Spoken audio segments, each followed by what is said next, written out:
New Year's Eve was supposed to feel warm. Instead, it felt like standing outside my own family's window, watching them celebrate without me. Hi everyone, my name is Sophie Lane, I'm 26, and that night was the moment I realized generosity means nothing in a family that feeds on hierarchy. I'd spent my entire month's salary decorating the house, cooking the feast, making everything perfect. The dining table gleamed, candles lit, golden ribbons around every chair, and the smell of roasted herbs filling the air. I'd even saved for gifts. A new phone for my brother, and handcrafted leather boots for Dad, the kind he'd wanted for months.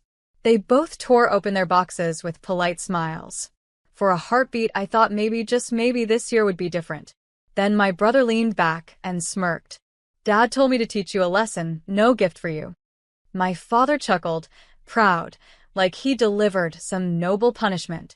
It's for your own good, Sophie. Maybe you'll learn your place. My place. Something inside me went very still. I smiled. Slowly. Well, I said, reaching into my purse, it's a good thing I brought one more gift. My brother frowned. For who? For both of you. And when I placed that small white envelope on the table, they had no idea. Their lesson was about to begin. The envelope sat in the center of the table, plain, white, harmless. My father's eyes narrowed. What's this supposed to be? Another one of your sentimental notes.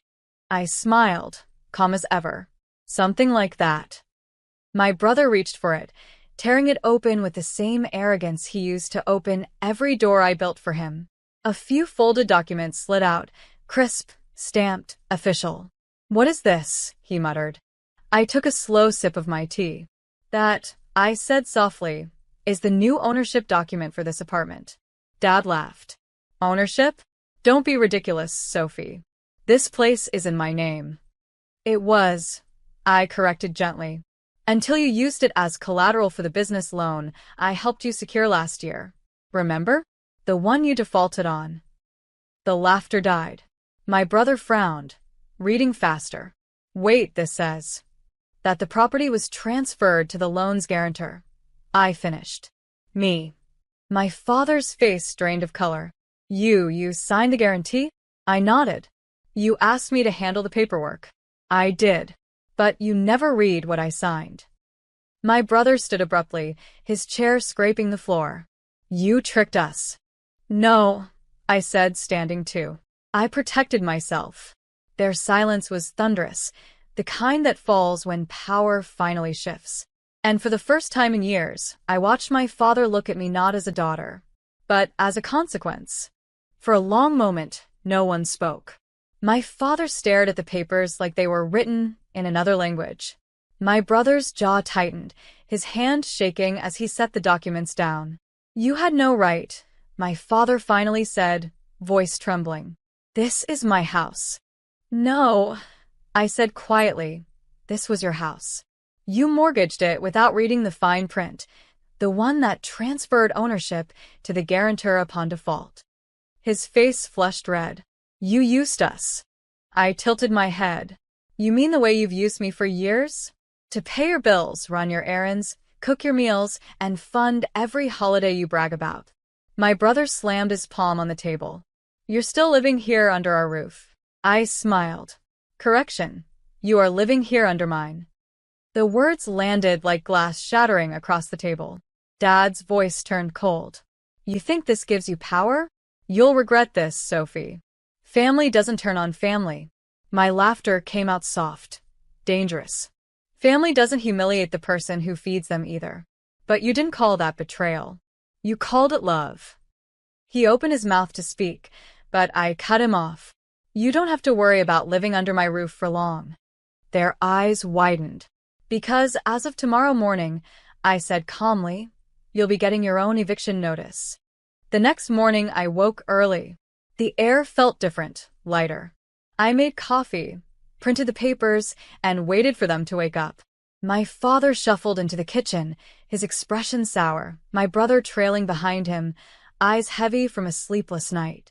Morning, I greeted, sliding 2 envelopes across the table.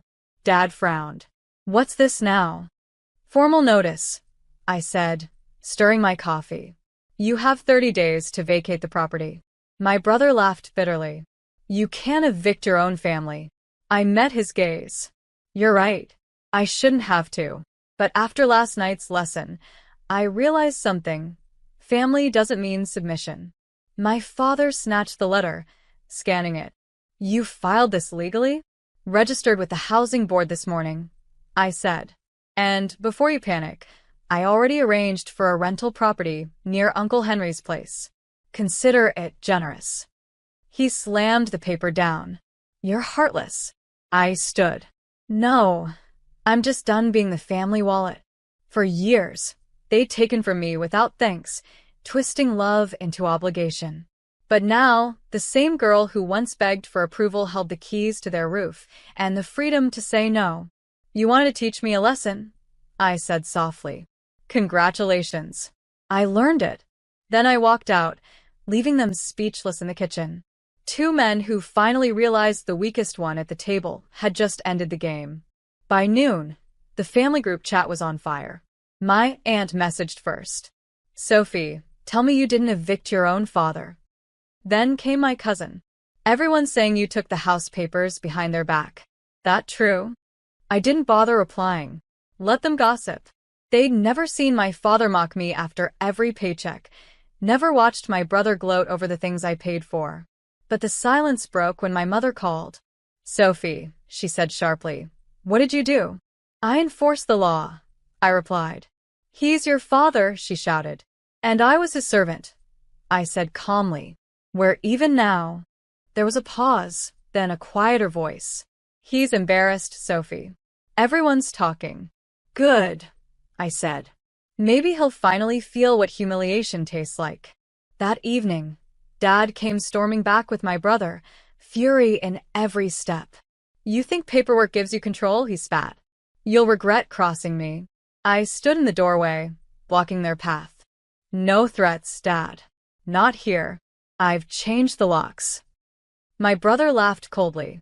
You've really lost it. I took out a small remote and pressed it. The security alarm blinked red, private access only. I lost my peace for years, I said softly. Now, I'm just reclaiming it. They stood there, speechless, facing the home that was no longer theirs, and for once, they were the outsiders. The following week, the house was quiet, almost unnaturally so.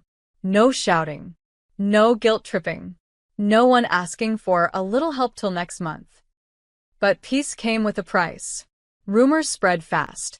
At the grocery store, old neighbors whispered, "That's the daughter who kicked her family out." I smiled politely and kept walking. Let them talk. They hadn't lived my life. My father tried one last stunt. He called the property registrar, demanding a review of ownership. They sent him the legal documentation with my signature, his default clause, and the recorded approval he'd given months ago. After that, he stopped calling. My brother, however, didn't. He sent one message late one night. "You're cruel. We were supposed to be family." I typed back. Family isn't something you weaponize. You can't steal from it, mock it, and still expect its loyalty. Then I blocked him. A few days later, I packed away their leftover things. Old photos, my dad's tools, my brother's gaming console. I dropped the boxes at the local charity, receipt and all. When I came home that evening, the house felt lighter, brighter, like it had exhaled. For the first time in my life, I wasn't living under someone else's power. I was living on my own terms, and that, I realized, was the best gift I could have given myself. 3 weeks later, I received a letter from my father's lawyer, a last attempt to guilt me wrapped in legal language. It read, "Your father requests a reconsideration for shared ownership in good faith." Good faith. The same man who once laughed as he said I'd never be worth more than a pair of boots was now asking for mercy. I called his lawyer directly. "Tell my father," I said calmly, "that I don't negotiate with people who see family as property." He sighed, almost pitying. "He won't take this well." "I know," I replied. He never did when I started thinking for myself. That evening, I stopped by the place they'd rented, a small unit on the edge of town. My father opened the door, eyes sunken, pride bruised. My brother sat behind him, scrolling his phone, pretending not to see me. "Why are you here?" Dad asked bitterly. "To return this," I said, holding out a small velvet box. Inside was the keychain he'd given me at 16, engraved with "For my smart girl." He stared at it, then at me. "Is this your way of saying goodbye?" "No," I said softly. "It's my way of saying I forgive you. But I'm done being small so you can feel big." He didn't answer. He didn't have to. Because when I walked away, I knew, for the first time, he understood exactly who he'd underestimated. A year later, I spent New Year's Eve at the same dining table, but this time, it was mine alone. No shouting, no guilt, no backhanded lessons. Just peace, candles, and silence that felt like victory. The house was fully renovated now. The walls were painted soft ivory, the shelves lined with the books I'd never had space for before. Every corner whispered something familiar, not loneliness, but freedom. On the table sat 2 unopened envelopes, each addressed to me. One from my father, one from my brother. I didn't need to open them. I already knew what they said. Regret disguised as excuses. I smiled faintly and tucked them into a drawer, beside the original ownership papers. The documents that had once divided us were now my quiet reminder. Strength doesn't always roar. Sometimes it just signs its name. Outside, fireworks exploded across the night sky, coloring the glass with fleeting bursts of gold and red. For a moment, I remembered that night, my father laughing, my brother mocking me, both certain I'd stay small forever. But they never understood. I wasn't built to fight for scraps. I was built to rebuild. So I raised a glass of wine toward the window and whispered, "Here's to lessons learned, and to the girl who finally taught them." Then I took a sip, smiled to myself, and let the past fade quietly into the smoke of fireworks.